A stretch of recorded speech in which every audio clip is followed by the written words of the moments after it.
everyone, welcome back to Kerala in Mumbai YouTube channel, a special series that takes you through the neighborhood, communities, and institutions that keeps the spirit of Kerala alive in Mumbai. For decades, Malayalis have made this city their home, contributing to its growth while preserving the culture, tradition, and the way of life. So, in this series, we're going to explore the stories, places, and people that have shaped this vibrant communities across Mumbai. Sakinaka, a little Kerala in the heart of Mumbai. Mumbai is known as the city of dreams, a city built by people from every corner of the country. Among the many communities that have made this city their home, the Malayali community has created a vibrant and thriving presence in Sakinaka. As we explore Sakinaka, at the heart of this community stands the Alpanakava temple, a spiritual landmark that has been a center of faith, devotion for generations. Now let's learn more about the rich history of this temple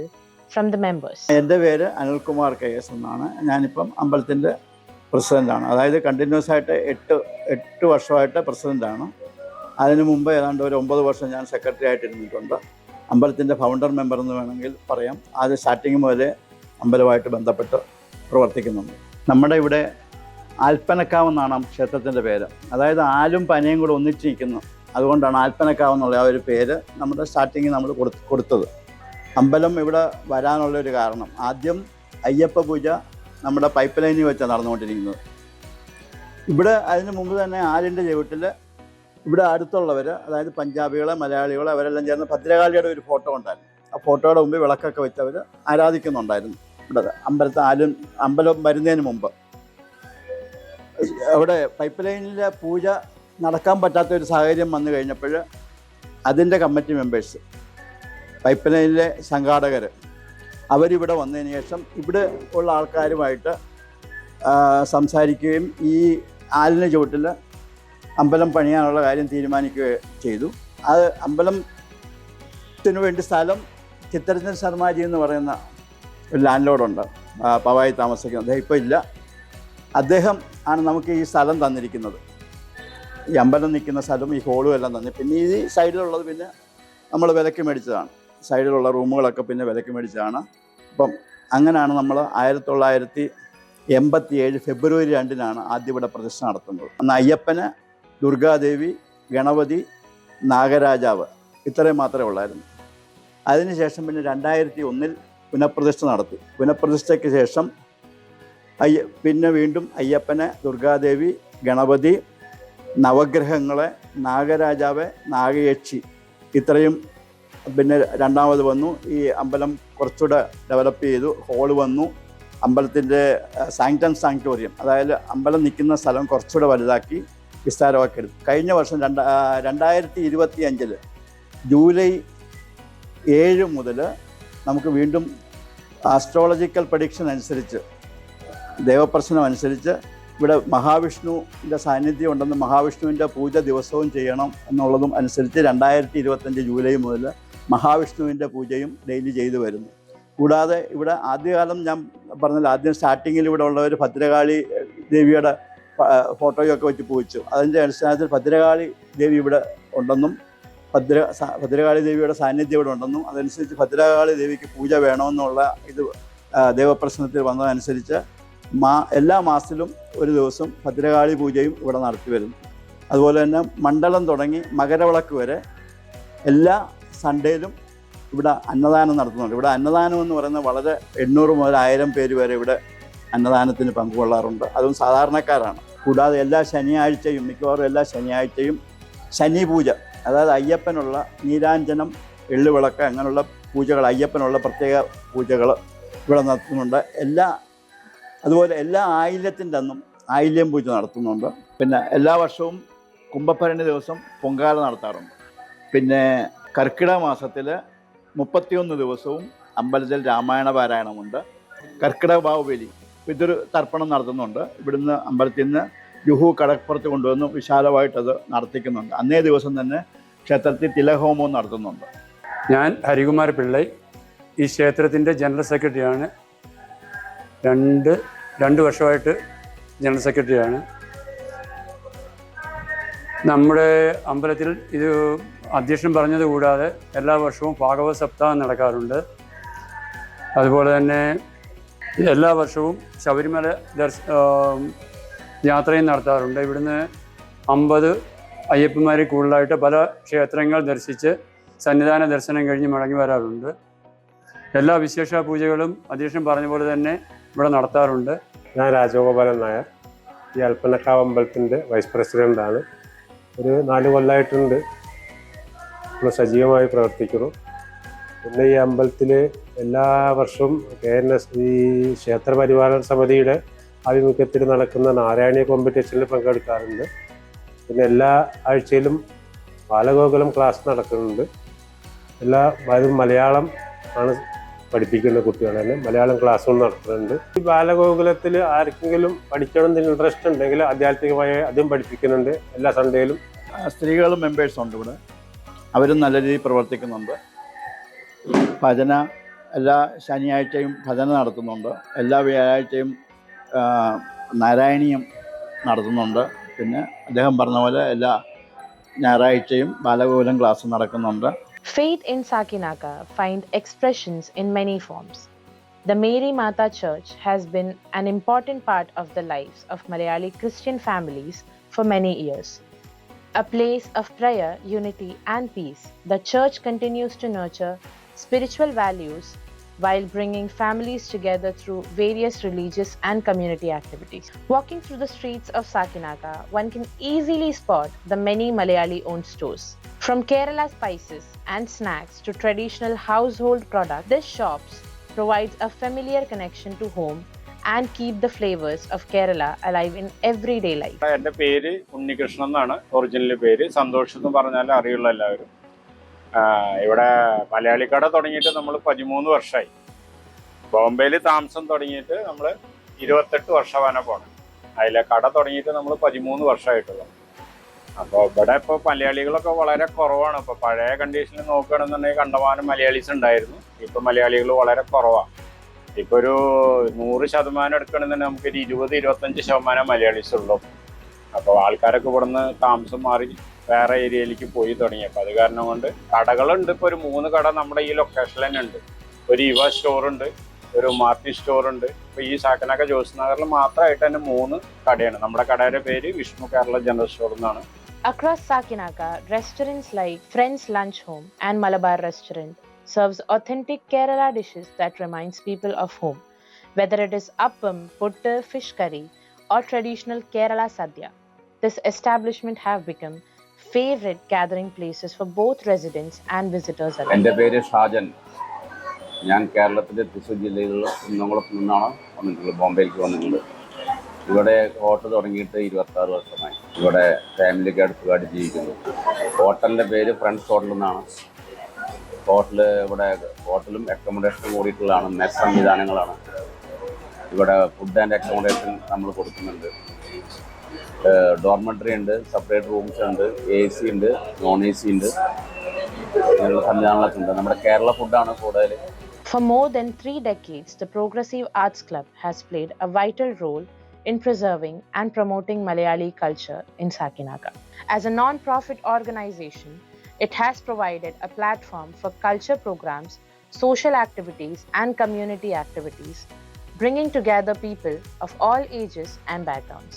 Now let's hear more about the history of this place from the members of the community. എൻ്റെ പേര് പവിത്രൻ. ഞാൻ ഈ progressive arts ക്ലബിൻ്റെ പ്രസിഡൻ്റായിട്ടാണ് ഇപ്പോൾ പ്രവർത്തിച്ചുകൊണ്ടിരിക്കുന്നത്. ഇതിന് മുന്നേ ഒരു 2005 മുതൽ 2023 വരെ ഇതിൻ്റെ സെക്രട്ടറി ആയിട്ടും പ്രവർത്തിച്ചു. ഈ സ്ഥാപനം പ്രോഗ്രസീവ് ആർട്സ് ക്ലബ്ബ് 1967 ഇവിടെ ആരംഭിച്ചിട്ടുള്ളത്. 67 തുടങ്ങി വെക്കുകയും കാർവാര ചാലിൽ ഒരു മോഹൻ ഭായിയുടെ റൂമിൽ വെച്ചിട്ടാണ് ഇതിൻ്റെ പ്രവർത്തനങ്ങൾ ആരംഭിച്ചത്. മുൻകാലത്ത് ആദ്യമായിട്ട് ഇതിൻ്റെ പ്രസിഡൻറ്റ് ശ്രീ വേലപ്പൻ നായർ പ്രസിഡൻറ്റും ശ്രീ ഗോപാലകൃഷ്ണൻ സെക്രട്ടറിയും ഗോംസ് ഖജാൻജിയായിട്ടുള്ളതായിരുന്നു ഇതിൻ്റെ ആദ്യത്തെ കമ്മിറ്റി. 1973 ആദ്യമായിട്ട് ഇതിൻ്റെ കമ്മിറ്റി രൂപീകരിച്ചത്. പക്ഷേ 67-ൽ തന്നെ ഇതിൻ്റെ പ്രവർത്തനങ്ങൾ ഇതിൻ്റെ സാക്കിനാക്കയിൽ തുടങ്ങി വെച്ചിരുന്നു. സാക്കിനാക്കയിൽ മലയാളികൾ ഏറ്റവും അധികം തിങ്ങിപ്പാർത്തിരുന്ന ഒരു സ്ഥലമാണ് സാക്കിനാക്ക. അതിൻ്റെ കാരണങ്ങൾ എന്തായിരുന്നു പറഞ്ഞാൽ, സാക്കിനാക്കയുടെ മറ്റ് ഭാഗങ്ങളിൽ മുഴുവൻ കുർളയിലായിക്കോട്ടെ അല്ലെങ്കിൽ പവായി ആയിക്കോട്ടെ എല്ലാം ഫാക്ടറികളായിരുന്നു, വലിയ വലിയ ഫാക്ടറികൾ. കുർളയിൽ Premier Automobile, Kamani Industries, Mukund Iron Steel Works, ഘാട്ട്കോപ്പറിൽ മഹേന്ദ്ര ആൻഡ് മഹേന്ദ്ര, അങ്ങനെ പല ഫാക്ടറികളുണ്ടായിരുന്നു.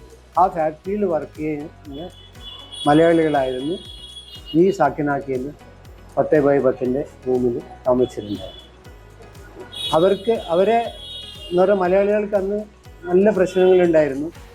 ഈ സ്ഥാപനത്തിന് പേര് കൊടുത്ത് തന്നെ ആ കാലഘട്ടത്തിൽ 67-68 കാലഘട്ടത്തിൽ മണ്ണിൻ്റെ മക്കൾ വാദം കൊണ്ട് മലയാളി സമാജം എന്ന് പറഞ്ഞിട്ട് പേര് കൊടുക്കാൻ പറ്റില്ലായിരുന്നു. അധിക സമാജങ്ങളും അങ്ങനെ പല പേരിലുമാണ്.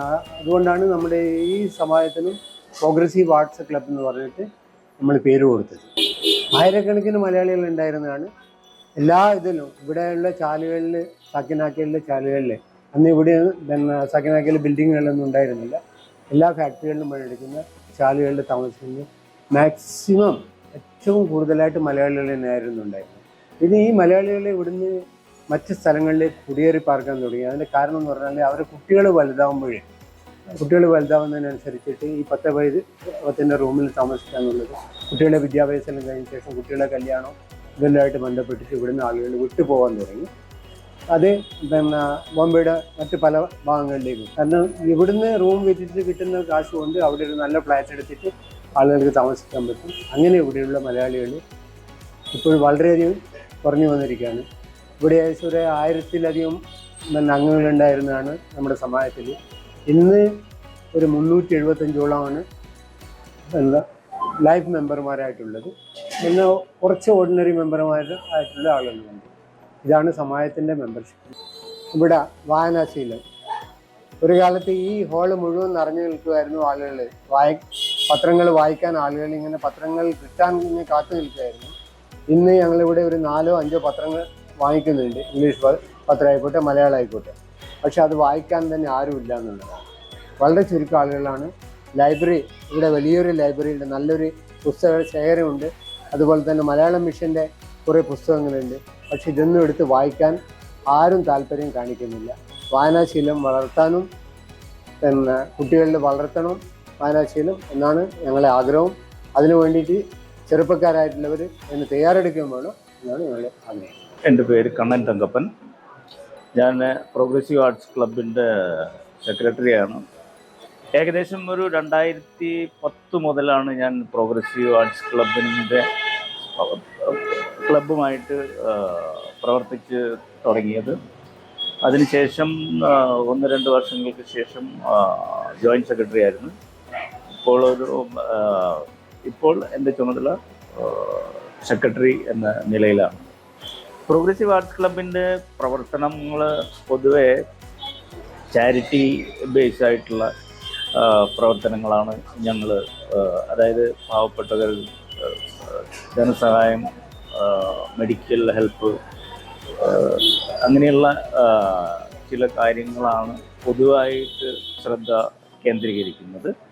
അതുകൂടാതെ പ്രോഗ്രസീവ് ആർട്സ് ക്ലബ്ബ് പേര് പോലെ തന്നെ കൊല്ലം ഓണം വളരെ ആഘോഷപൂർവ്വം ആഘോഷിക്കാറുണ്ട്. അതുപോലെ ഞങ്ങളുടെ ഫർദർ ആക്ടിവിറ്റി എന്ന് പറഞ്ഞു കഴിഞ്ഞാൽ നമ്മളിവിടെ ഒരു ഡാൻസ് ക്ലാസ് പ്രവർത്തിക്കുന്നുണ്ട്. അതുപോലെ കേരള ഗവൺമെൻറ്റിൻ്റെ ഒരു അണ്ടറിൽ വരുന്ന മലയാളം മിഷൻ എന്ന ഒരു ഡിപ്പാർട്ട്മെൻറ്റ്, സാംസ്കാരിക വകുപ്പിൻ്റെ അണ്ടറിലുള്ള മലയാളം മിഷൻ്റെ മലയാളം ക്ലാസ്സുകൾ നമ്മൾ ഇവിടെ ഫ്രീ ആയി പഠിപ്പിക്കുന്നുണ്ട്. എൻ്റെ പേര് ഉണ്ണികൃഷ്ണൻ CK. ഞാൻ ഈ പ്രോഗ്രസീവ് ആർട്സ് ക്ലബിലെ എക്സിക്യൂട്ടീവ് കമ്മിറ്റിയുടെ മെമ്പറാണ്. കഴിഞ്ഞ 3 വർഷമായിട്ട് കമ്മിറ്റി മെമ്പറായിട്ട് ഞങ്ങൾ ഈ പ്രോഗ്രസീവിൻ്റെ ഒരുപാട് കാര്യങ്ങൾ, ജനങ്ങൾക്ക് എന്തെല്ലാം ഉപകാരങ്ങൾ ചെയ്യാൻ പറ്റും അത്തരമുള്ള ഒരുപാട് കാര്യങ്ങൾ ഞങ്ങൾ ചെയ്തിട്ടുണ്ട്. അതേപോലെ തന്നെ ഇവിടെ ഞങ്ങൾ മലയാളം ക്ലാസ് നടത്തുന്നുണ്ട്. മലയാള മിഷൻ്റെ കീഴിലുള്ള അതേപോലെ തന്നെ ഞങ്ങൾ ജനങ്ങൾക്ക് ഇവിടെ ഒരു മെഡിക്കൽ ക്യാമ്പ് നടത്തി ഞങ്ങൾ. പിന്നെ ആർക്കെങ്കിലും ഈ നമ്മുടെ മലയാളികളായിട്ടുള്ള സുഹൃത്തുക്കൾക്ക് ആർക്കെങ്കിലും എന്തെങ്കിലുമൊക്കെ ആവശ്യങ്ങൾ വരുമ്പോൾ ആ ആവശ്യങ്ങളുമായിട്ട് ബന്ധപ്പെട്ട് ഞങ്ങൾ അതിൽ മറ്റ് മത ജാതി വർഗ വ്യത്യാസമില്ലാതെ എല്ലാവരെയും ഒരുപോലെ കണ്ടിട്ട് ഈ സമാജം, ഇത് മലയാളി സമാജം കൂടിയാണ് പ്രോഗ്രസീവ് ആർട്സ് ക്ലബ്ബ്. ഞങ്ങൾ വളരെ കൃത്യമായിട്ട് മലയാളികൾക്ക് വേണ്ട എല്ലാ സഹായവും ചെയ്തുകൊണ്ടിരിക്കുന്നുണ്ട്. അത് ഇനിയും ചെയ്തുകൊണ്ടിരിക്കും.